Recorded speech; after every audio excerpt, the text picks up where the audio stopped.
The following thoughts on Hoppe Hour do not represent Cox Media Group or its sponsoring. Anything you hear may and will be used against you. Thank you. The 2015 recipient of the Best Local Podcast by the Creative Loafing of Tampa. You are tuned in to Hoppe Hour. What's up? This is Hoppe Hour. I am your host, Ryan Hoppe, and on the phone line is the PA announcer for Wrigley Field, home of the World Series winning Chicago Cubs. Andrew Belleson is on Hoppe Hour. What's up, man? Hey, Ryan. How you doing, man? I'm doing good, dude. I talked to you about 2 years ago, and it was weird. 2 years ago, they were a bad team, but now we speak 2 years later, and the Cubs, after 108 years, win the World Series. How crazy is it for you, dude? It's crazy. I mean, we talked about this before, but, you know, growing up Cubs fan and in the Chicago area, no less, you know, I think it's special anytime you work in pro sports, well, obviously when your team is successful, but to be able to work for the team that you grew up rooting for, and then have them do it and achieve the pinnacle in their respective sport is just unbelievable. Now, tell the audience right now, because the big portion of it is either in Cleveland or Tampa, and both cities are saying that we are, let's say, bandwagoners and we're not diehard fans. Explain why having a big fan base doesn't mean that we're bandwagoners and that most Cub fans deserve this. Cubs fans deserve it for several reasons, and I know you can attest to this. Obviously, 108 years is a heck of a long time, but you know, sometimes I feel Cubs fans in the Wrigleyville area get a bad rap, saying it's just a party area, and people aren't really in tune with the team or the game on any given day. But it couldn't be further from the truth. I think we're the best fans in baseball. We know what's going on. And like you said, I mean, Chicago's a huge area, and the neatest thing about it is the Cubs fan base stretches across the nation from, you know, their days on WGN and whatnot. So you can run into Cubs fans all over the country, all over the world, really, that we're pulling for the team, especially this year, and that's really cool. Now, I have a lot of friends that work in Cleveland and that live in Cleveland, and they were very mad that Cub fans showed up to the Jake, and they were very annoyed that there were Tribe season ticket holders that were giving the tickets to the Cub fans. What is your take on that? Does that mean that the Indians don't have as good of a fan base, or maybe is it that Cub fans can afford it more since it was so pricey and Chicago's a more richer city?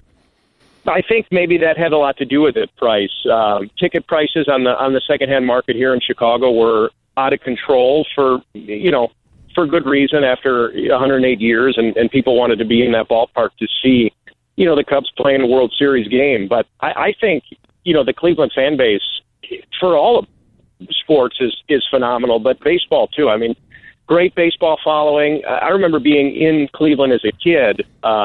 When then Jacobs Field was right in the middle of that big string of sellouts, and just being in awe about the teams they had and the support they had. Really good baseball town. Would you say that this was the best World Series you've ever seen? I've just been watching baseball for 10 years, and I feel like I have a huge bias because my team won after 108 years. But I mean, this literally was like a movie. You go into the 10th inning, you have the rain delay, you have Chapman giving up the lead. I mean, it just seemed like we had everything going against us, you know? It definitely did, Ryan. And you're right. I think if you were a Hollywood writer or something along those lines, you would have scripted a Game 7 just like that. It was completely dramatic, and I think everything you'd expect from a team that hasn't won 108 years, that's how they would have to win it. Had they even lost Game 7, I think it would have ranked very high on my list of all-time World Series that I've seen, but obviously, given the fact that they pulled through, made it even that much more special. Now, for people that don't know about the process that went on a few years ago to win the chance to be the Cubs PA announcer, how did that whole ordeal go about?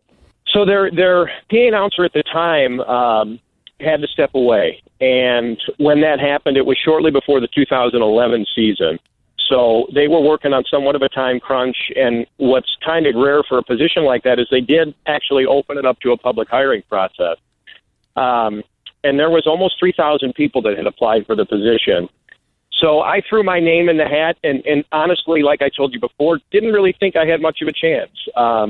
And from those 3,000 people and the online auditions that we submitted, the pool was narrowed down to 25 people. Those 25 came in and did a live audition at the ballpark. And then they narrowed it down to 4 people.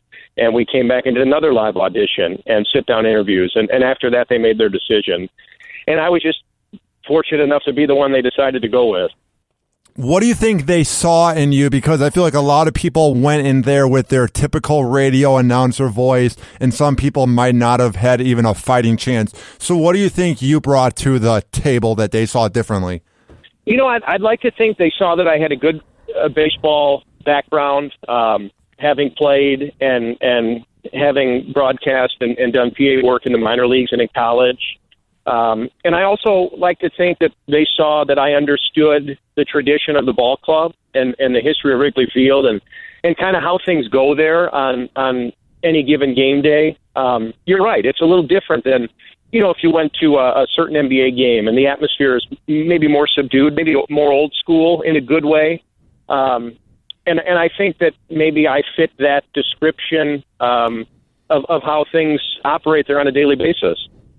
And now, what was that time like? How did you find out that you got the job? Was it an email? Was it a phone call? And what was that moment like when you found out you were going to be the PA announcer at Wrigley Field? You know, I can now that they've won the World Series, I can kind of liken it to that. I still haven't wrapped my head around the fact that they're the World Series champions, and I got a phone call.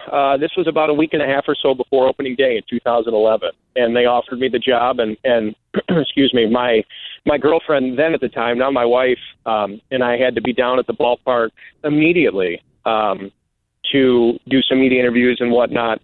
It was a blur. It was a very surreal experience, and just personally for me, just so cool. How awesome is that media scene in Chicago? One of the most unique parts about it for me is that people get so intense into the morning news and into radio. It's a very diehard market, you know? It definitely is. And you've seen that firsthand. It's good and bad. I mean, every move by a given manager or player is questioned, possibly scrutinized, second-guessed. But at the same time, you've got such great coverage of the teams that you follow, whether it be, you know, the Bears, the Bulls, the Cubs, the White Sox, you name it. And so it makes it interesting to see the different points of view and the different takes on certain things. There's definitely a lot of players in the game, so to speak. So it's a neat twist. Now, what is the key to making sure that you don't get too happy or too excited when you're announcing the game while being, let's say, laid back? Like, how did they want you to approach when the Cubs have a home run or when they give up one? You know, we definitely do our fair share of celebrating. There's no question about that because we're fans first and foremost. So, you know, you love the highs and you dive with the lows.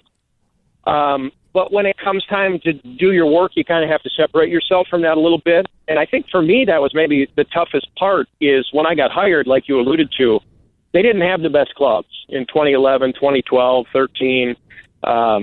You know, they hadn't turned the corner yet, and the young talent that they had wasn't major league ready. So you had some long, trying years. And separating yourself from that as a fan was one of the harder things I had to learn how to do.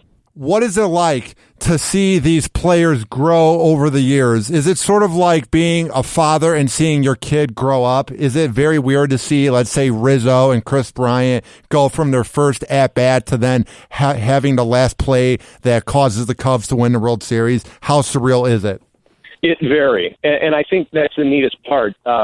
Obviously, you bring in different pieces through free agency and whatnot to kind of round out and finish the puzzle. But to see these guys who just 3 and 4 years ago really weren't even on the radar in most of our eyes blossom into the players that they've become and what they're still becoming. I mean, a lot of them haven't even reached their full potential yet.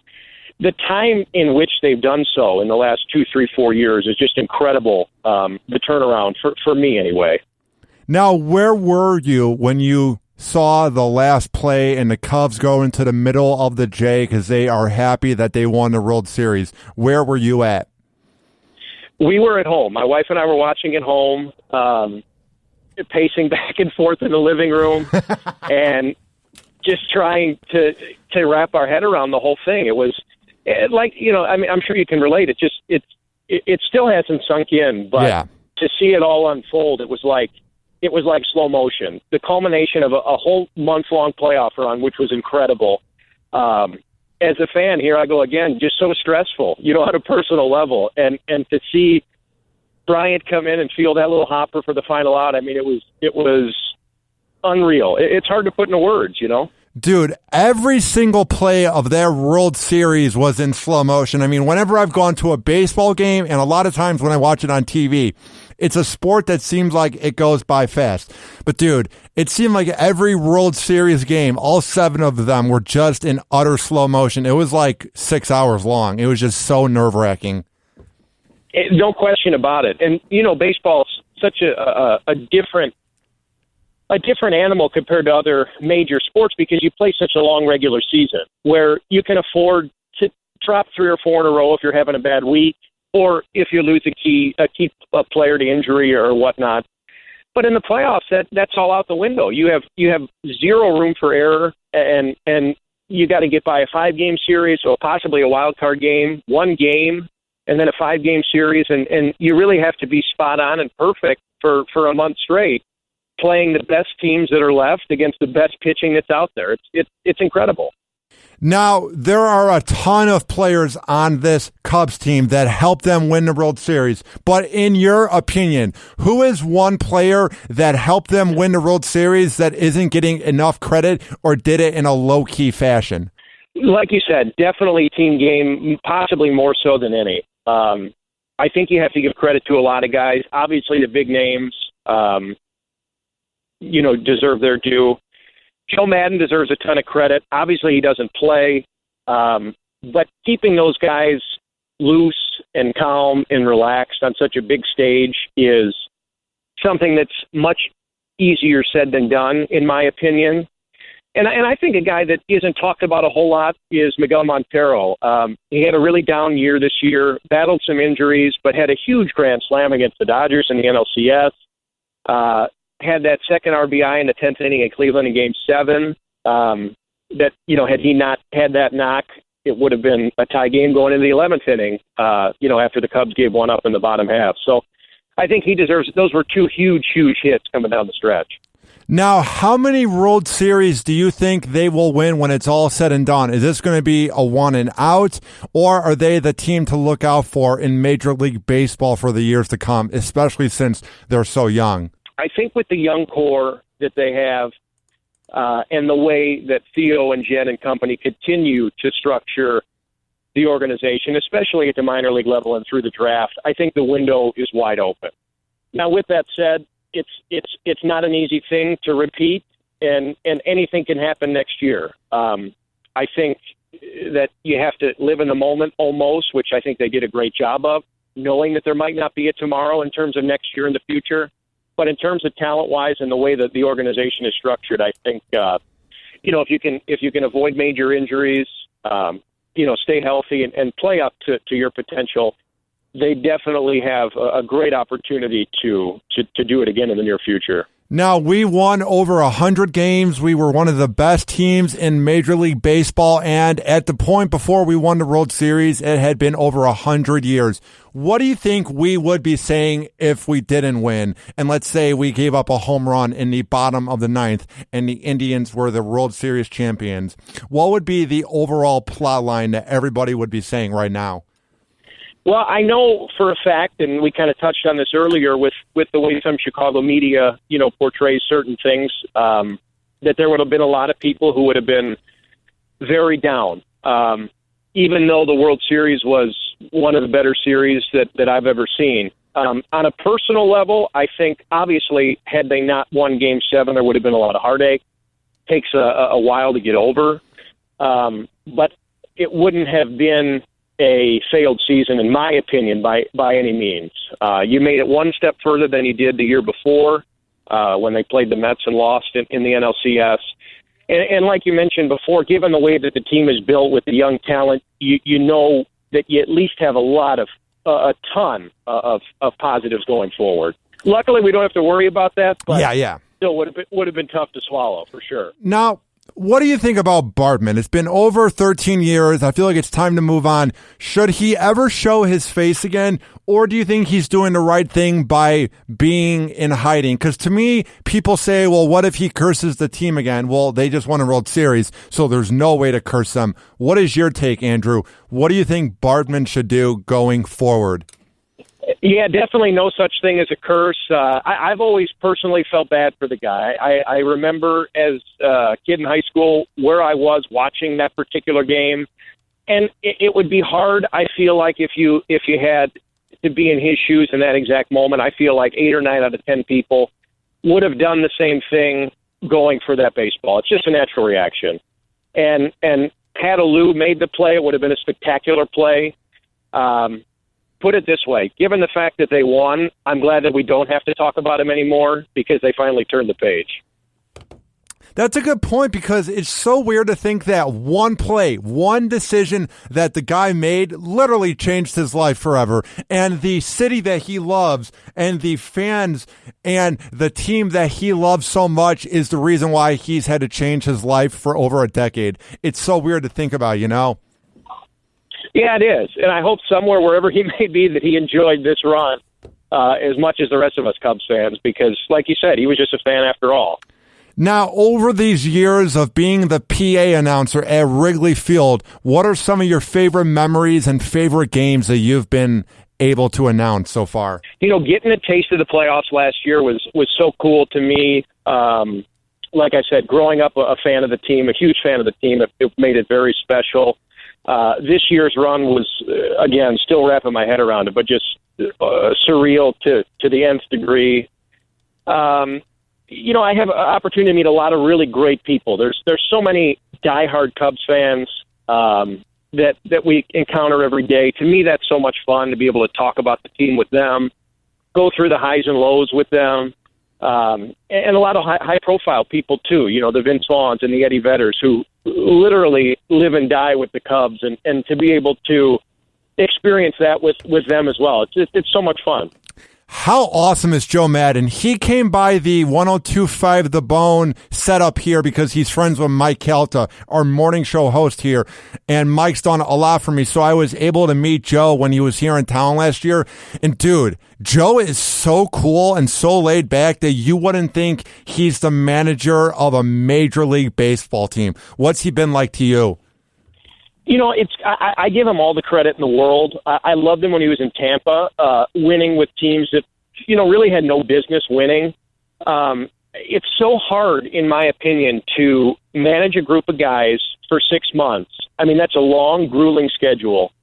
And to keep everyone mentally fresh and on the same page and pulling for each other the whole year is tough. And like I said, on a stage this big, magnified times 100 because it happened to be the World Series for the Chicago Cubs, he was still able to do that.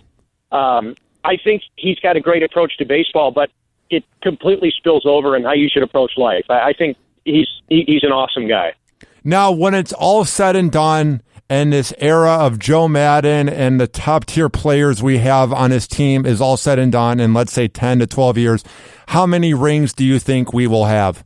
You know, it's tough to say. Again, tomorrow's, you know, promised to nobody. But if they play up to the potential that they have, I have no doubt that they'll at least be very competitive for the next several years. And Joe Maddon has already established himself on the you know, Chicago coaching Mount Rushmore, so to speak. And if him and Theo add to the hardware that they picked up this year, that only further solidifies their place. But definitely a great chance to hopefully do it again here. So what are some things you do in your off season when you're not announcing games for the Cubs when it's past October? Like, what are you going to be doing the next few months? Next few months, I mean, I'm a small business owner, so I can pay more attention to that after playing hooky for the last month on this playoff run. But we got the Cubs convention coming up in January, which will be a heck of a lot of fun. Great gathering of thousands of Cubs fans. It's kind of a nice little winter break for everybody as you start getting the itch again, heading towards spring training. And we actually have not seen the new facility out in Arizona yet, so we're planning a trip to head out there in March. to check that out as well and get 2017 off and running from there. Now, I've said this to people that are from Chicago that have been on the show. Like last week, I had Gary Meyer on, and I want to ask you this. Defend Chicago. There's this really negative attitude with the issues that the city has, and it transforms here to Tampa and to Cleveland, where everybody thinks about the negative parts and not the good parts of that great city known as Chicago. What are some of your favorite parts about Chicago, and why is it so great in your mind? I love everything about the city, and I'm biased having grown up here, except the winter. I hate the cold, but other than that, the people are great. The city itself is as pretty as it gets. There's great restaurants and bars. It's just a great place to be. If it was a little more mild come January, February, it would be probably the greatest city in the world. That's what I've said. I've said the same thing. If there was no negative 40-degree weather in February, there'd be no greater city than Chicago. I'm with you 100%. I couldn't agree more. Now, where can people find your work online so they can see everything you're up to until April? I am on Twitter. My handle is at Chicago Cubs PA. So love interacting with fans on Twitter. Something we started a couple years ago, and have gotten more involved with it. As you know, social media is a great tool, but it's such a cool way to stay, in touch with Cubs fans, especially in the off season when there's no baseball to gather around. Well, dude, keep up the good work, man. I like what you do. I love the announcing you do at Wrigley Field, and I would love to have you on as the season wraps up, or as the season begins, rather, in the next few months when it comes to the convention in January and when they begin again in April. I'd love that, Ryan. I appreciate it, and keep up the good work yourself. Thank you, man. Have a good night, Andrew. You too, bud. Thank you. All right, bye. Happy Hour. Happy Hour. Happy Hour is now over, but you can always listen 24/7 by getting the app or going to RyanHoppyRadio.com.